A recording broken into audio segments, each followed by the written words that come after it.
Hanap buhay muna. Hanap buhay muna mga kaulas.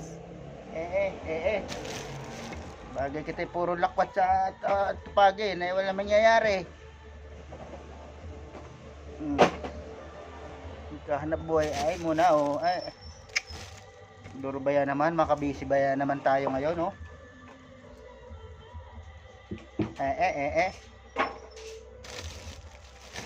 Pari nga ni pala yo. Bigyan nga ni pala ako ni Madam Del Mondos Bakery ari oh. Kaya pala masarap ari oh. American bread pala ari ay oh. Iba rin talaga itong Del Mondos Bakery na ito ano. American bread pala ito. Kaya pala yan ang sarap nito. Kasi hindi pala manaan, pala man lasang pala man na ito, lasang tinapay, lasang pala. Sarap man din oh. No. Kanina ka mo. Ayo. May kape pa din eh oh. Barako.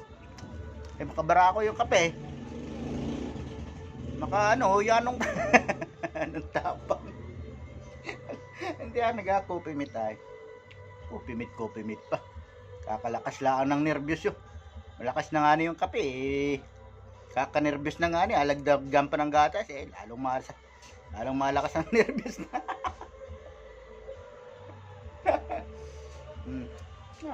Tama din oh. Ito yung trabaho. Nga ba nag-abubulan? Ayaw nga na Boss Ricky. Boss Ricky. Tarato na kita ng pulo dyan sa tawiran kay Ma'am Racila. Ito si Ma'am Racila hindi pala alam ang punaw. Ano to?